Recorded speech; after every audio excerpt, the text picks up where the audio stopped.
அம்மா, நம்ம சின்ன மருமகளோட காலு தரையிலேயே நிக்கல. அவ தனியா நின்னு அறைய தயார் பண்ணிட்டு இருக்காளாம் இமர்த்திக்காக. ரொம்ப கொடுத்து வச்சதுதான் அந்த இமர்த்தி. ராதிகா மாதிரி ஒரு சகோதரி கிடைச்சிருக்காளே. ஏமா அப்படி சொல்றீங்க? நமக்கு ராதிகா மருமகளா வந்ததுக்கு நாமளும் தானே கொடுத்து வச்சிருக்கோம். அந்த கண்ணன் கிட்ட நான் இதைத்தான் வேண்டிட்டு இருக்கேன். நம்ம பெரிய மருமகளும் இந்த சின்ன மருமக மாதிரியே இருக்கணும். அம்மா, நான் ஒண்ணு சொல்லட்டுமா? சின்ன மருமக மாதிரியே பெரிய மருமக வரணும்னா ராதிகாவோட அக்காவையே கல்யாணம் பண்ணி வைக்கலாம்ல?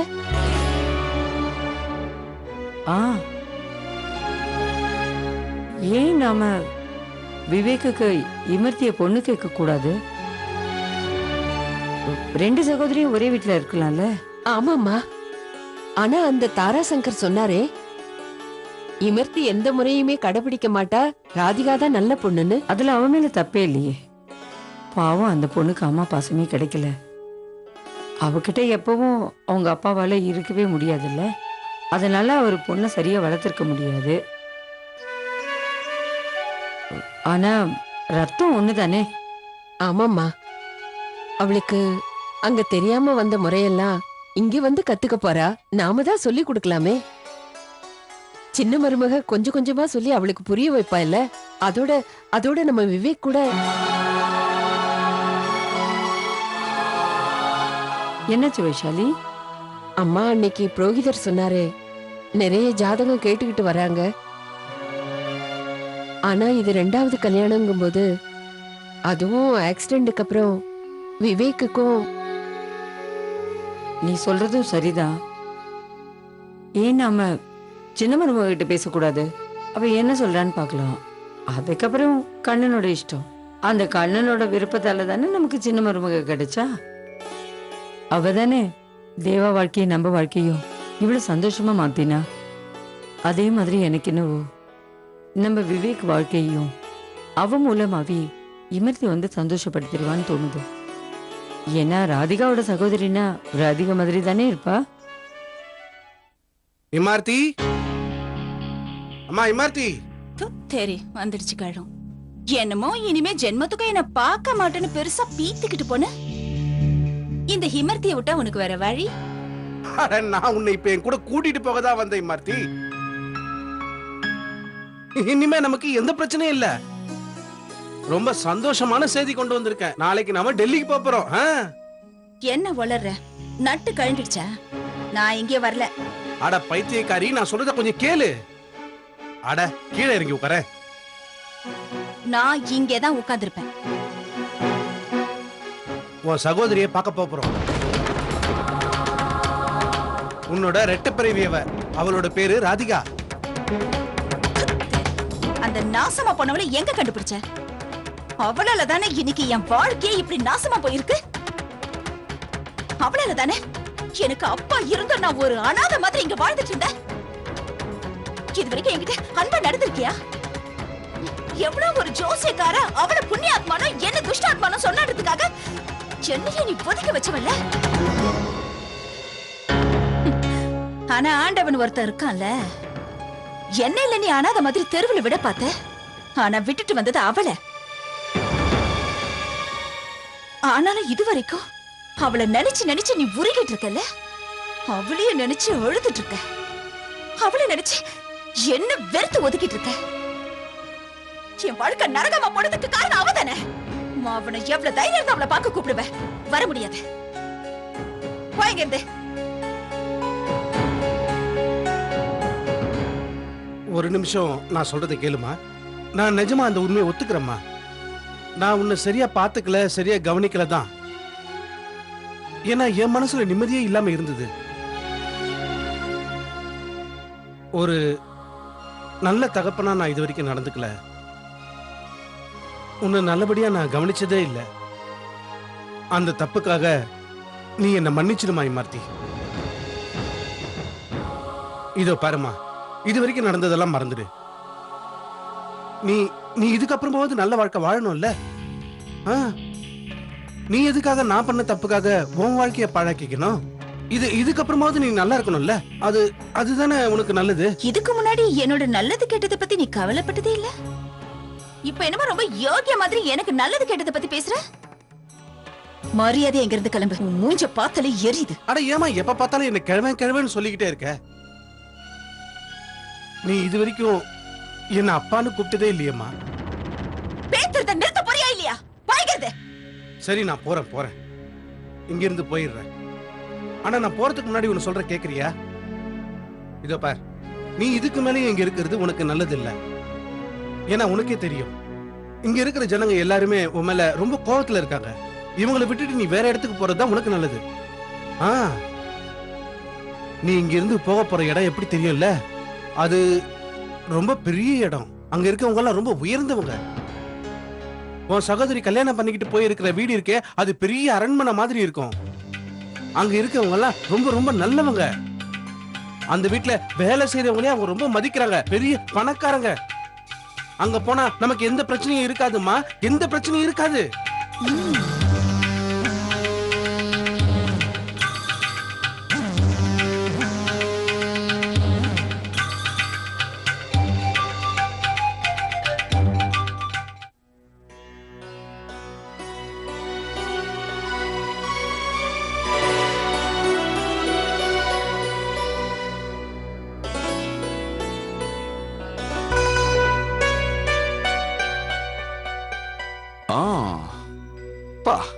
இப்பதான் டைம் கிடைச்சதா? இப்பவாது வந்தே. இனிமே ஒவ்வொரு நிமிஷமும் என் வாழ்க்கை முழுக்க உங்க கூட தானே இருக்க போறேன். சரி, நான் உன்கிட்ட ஒன்று கேட்கணும்னு நினைச்சேன். உன் சகோதரிக்காக நீ என்னடா பண்ணிருக்க? இமர்த்திக்காகவா? இமர்த்திக்காக நம்ம விருந்தாளிங்க அறைய நான் அழகா அலங்காரம் பண்ணிருக்கேன்.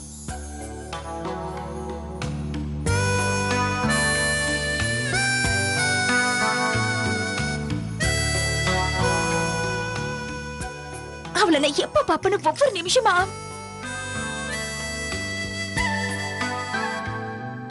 என்னாச்சு? நீ பேசுறத கேட்கறத விட உன்னை பாக்குறதுக்கு தான் எனக்கு ரொம்ப சந்தோஷமா இருக்கு. எப்பவும் இப்படிதான்.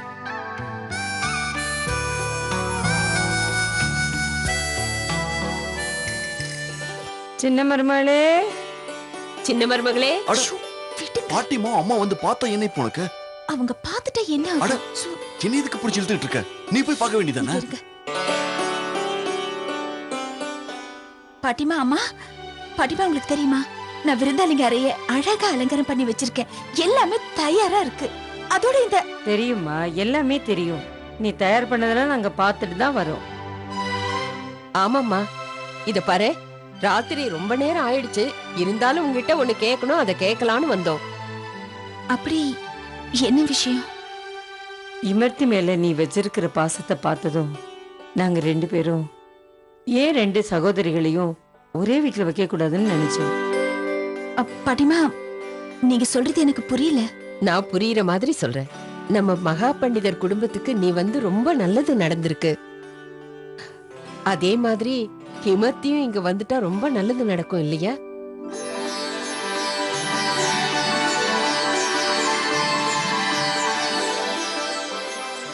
நிஜமாவம்மா? உங்க மனசுல இப்படி ஒரு எண்ணம் இருக்குன்னா உண்மையிலேயே நான் ரொம்ப கொடுத்து வச்சவன். உண்மையே சொல்றேன், இன்னைக்கு நான் ரொம்ப சந்தோஷமா இருக்கேன். அப்ப நாங்க உங்க அப்பா கிட்ட பேசலாமா? இப்ப எனக்கு 2 அப்பாங்க இருக்காங்க. அதனால இத பத்தி நீங்க மதுரை அப்பா கிட்ட தான் பேசணும். புடவெல்லாம் எடுத்து வச்சுட்டேன். ஆனா என்ன தோரணம் கட்டல? மாதவனா, மாதவனா, என்ன ராத்திரி நான் உங்ககிட்ட தோரணம் கட்ட சொல்லியிருந்தேன். ஏன் இன்னும் கட்டாம இருக்கீங்க? வாங்க என் கூட. நீங்களே பாருங்க, இன்னும் தோரணம் கட்டாம இருக்காங்க. உங்களுக்கே தெரியும்ல, வீட்ல மாவில தோரணம் கட்டுறது மங்களகரமானதுன்னு. அதுவும் இப்ப என் தங்கச்சி வரப்போற. சீக்கிரம் கட்டுங்க, போங்கண்ணா, சீக்கிரம் கட்டுங்க. உரிமையாக்கா, நீங்க பாயசத்து மேல பாதாம் மேல போட்டுட்டீங்கல்ல, சீக்கிரம் செய்யுங்கக்கா. அவ எப்ப வேணாலும். சரி சரி, நீங்க சீக்கிரம் போய் செய்யுங்க. அப்புறம் என்னங்க, நீங்க வண்டி அனுப்பிட்டீங்கல்ல? சரி, இப்ப நேரம் என்ன ஆகுது? 9 மணி ஆயிடுச்சு. அவங்க 9 மணிக்கெல்லாம் வந்துருவேன்னு சொன்னாங்கல்ல, இன்னும் வர காணோம். நீங்க எதுக்கும் ஒரு தடவை டிரைவர் எனக்கு போன் பண்ணுங்களேன். ஒருவேளை வழியில கூட வந்துட்டு இருக்கலாம். சீக்கிரம் கேளுங்க, அவங்க எங்க வந்துட்டு இருக்காங்கன்னு. அம்மாடி ராதிகா,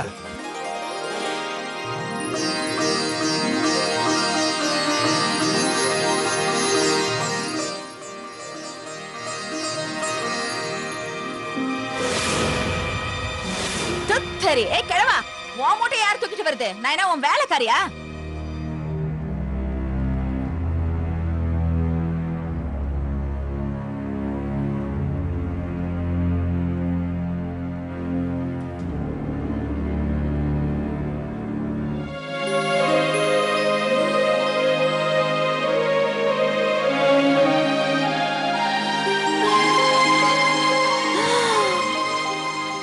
அடங்கோப்புறானே.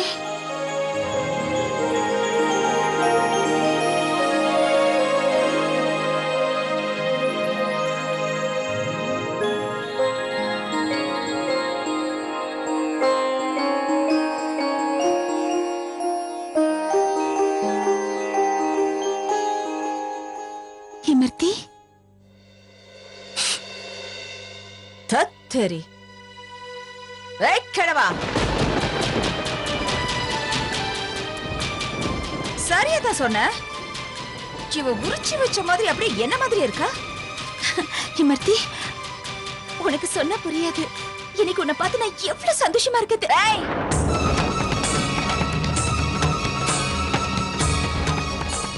உன்னை பார்த்ததுல எனக்கு எந்த சந்தோஷமும் இல்ல, புரியுதா?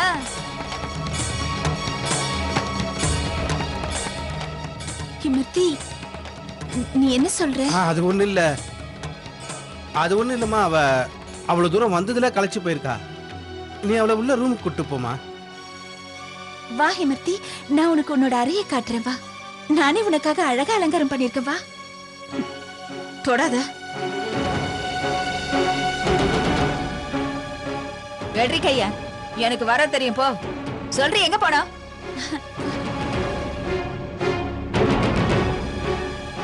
என்ன என்ன அப்படி பாக்குறீங்க? ஏன் இதுக்கு முன்னாடி பொண்ண பார்த்ததே இல்லையா?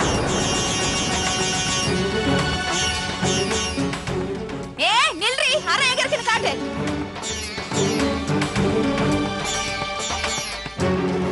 தாராசங்கர் ஐயா, வாங்க உள்ள வந்து உட்காருங்க. மாதவா, இவருக்கு டிஃபன் எல்லாம் எடுத்து வைங்க. வாங்க. இதுதான் உன்னோட அறை. நான் இது உனக்காக பார்த்து. வா உள்ள, உள்ள வா.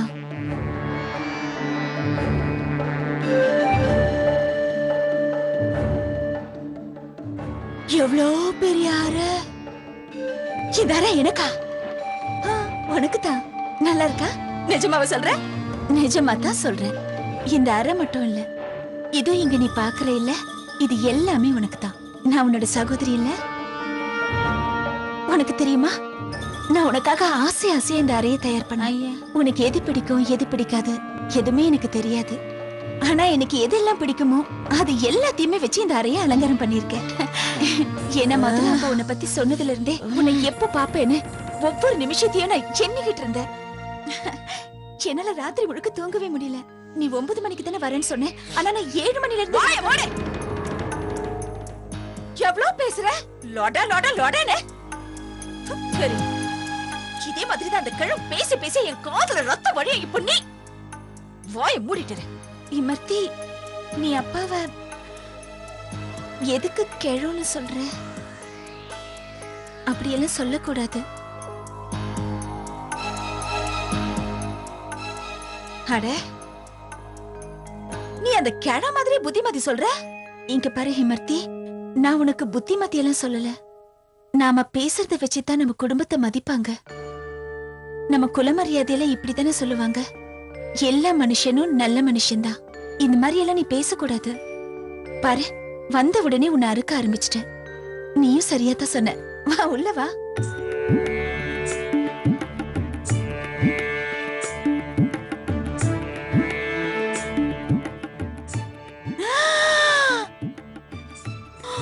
ஐயோ, ஏய், எவ்வளவு போடுவீங்க?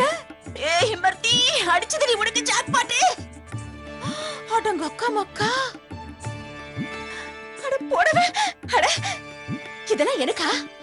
உனக்கு இதெல்லாம் பிடிச்சிருக்கா? ரொம்ப பிடிச்சிருக்கு. எப்படி இருக்கு போடவெல்லாம்? அட, ஓ, எவ்வளவு அழகா இருக்கு. நிஜமாவே இதெல்லாம் எனக்கு தானா? ஆஹா, இதெல்லாம் உனக்கு தான். அது மட்டும் இல்ல, இனிமே எனக்கு சொந்தமானதெல்லாம் உனக்கு தான். ஐயோ, இனிமே இனிமே நான் தினமும் 3 4 5 இல்ல 7 புடவை கூட ஒரே நாள்ல கட்டிக்குவேன். உனக்கு எத்தனை புடவை வேணுமோ அத்தனை புடவை கட்டிக்கோ. சரி, நீ களைச்சு போயிருப்ப, முகம் கை கால் கழுவிட்டு வா. அங்க பாத்ரூம் இருக்கு, சீக்கிரம் தயாராயிட்டு கீழே வா. உனக்கு பசி. சரி சரி, கீழே வந்துருன்னு.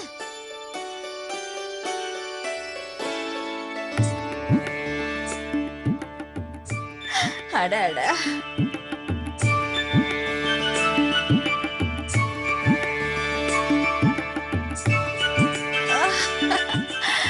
அடியே ராதிகா, இவ்ளோ பெரிய வீட்ல இருக்கடி நீ.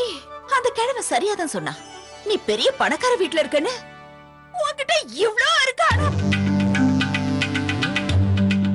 என்கிட்ட ஒண்ணுமே இல்ல. ஆனா இப்ப அந்த ஆண்டவன் எனக்கு அள்ளி கொடுத்துட்டான்ல, இனிமே எல்லாத்தையும் நான் அனுபவிக்க போறேன். இந்த நகை நட்டு புடவை எல்லாத்தையும் கட்டிட்டு மகாராணி மாதிரி வர போறேன். இனிமே இந்த மகாராணிக்கு சேவை செய்ய 4-5 வேலைக்காரங்க என்ன சுத்தி இருப்பாங்க. அதுக்கப்புறம் என்ன பார்த்து சொல்லுவாங்க, கிமர்த்தி சேஜமானி அம்மா, அடிச்சுதடி லக்கு உனக்கு. அது ஒண்ணு இல்ல, அவளுக்கு நடந்தது எல்லாத்தையும் எடுத்து சொன்னேன். இமர்த்திக்கு என் மேல ரொம்பவே கோபம். அவளுக்கு இதெல்லாம் விளக்கமா சொல்லி புரிய வைக்க இன்னும் கொஞ்சம் நாளாகும். அவ என் பேச்சை எப்பவும் கேட்கவும் மாட்டா, என்னை மதிச்சு பேசவும் மாட்டா. நான் எவ்வளவோ முயற்சி பண்ணி பார்த்துட்டானா அவளை மாத்தவே முடியல.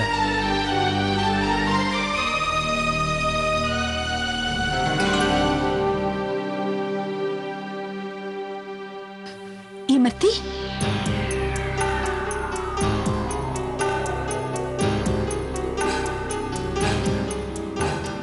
இங்க வா, உனக்கு நான் எல்லாரையும் அறிமுகப்படுத்துறேன். சரிதா, நான் எல்லாரையும் அப்புறம் பாக்குறேன். சரி, இத சொல்லு, நாஷ்டா என்ன பண்ணிருக்க? கொலை பசியில இருக்க, சீக்கிரம் சொல்லு சொல்லு. நான் உனக்காக உனக்கு என்ன பிடிக்குன்னு அப்பா கிட்ட கேட்டு நான் எல்லாத்தையும் இது பாரு உனக்கு நானே பாத்துக்கிறேன்.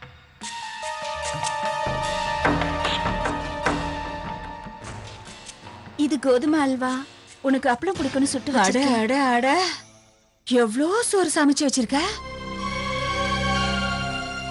ஏந்தம்மா, அது பொரியல்.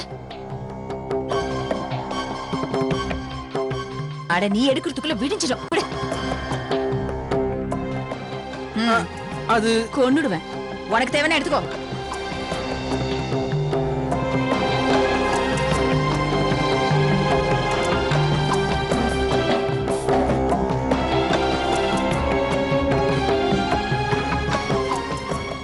வானமா வானமா,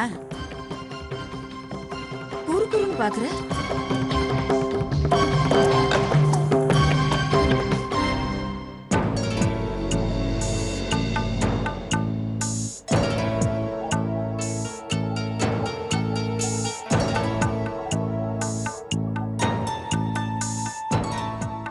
சரி, எல்லா கரண்டியும் வெள்ளில செஞ்சிருக்காங்க. ஆஹா, சும்மா புதுசா மினு மினு மினு மினு இருக்கு. ஏய் இமர்த்தி, அடிச்சிடு.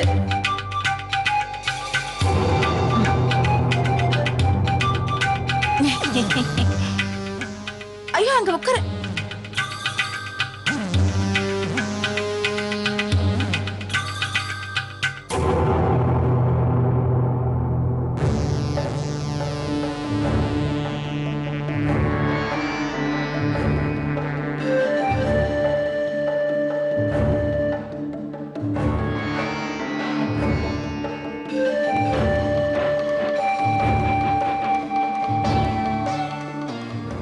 வாழ்க்கையில இதுவரைக்கும் இப்படி ஒரு சோற பார்த்ததே இல்லடா சாமி.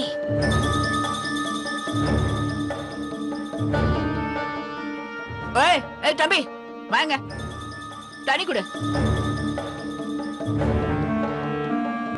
என்ன பாக்குற? உனக்கு இந்த வீட்டுல சோறு போடுறது இல்லையா?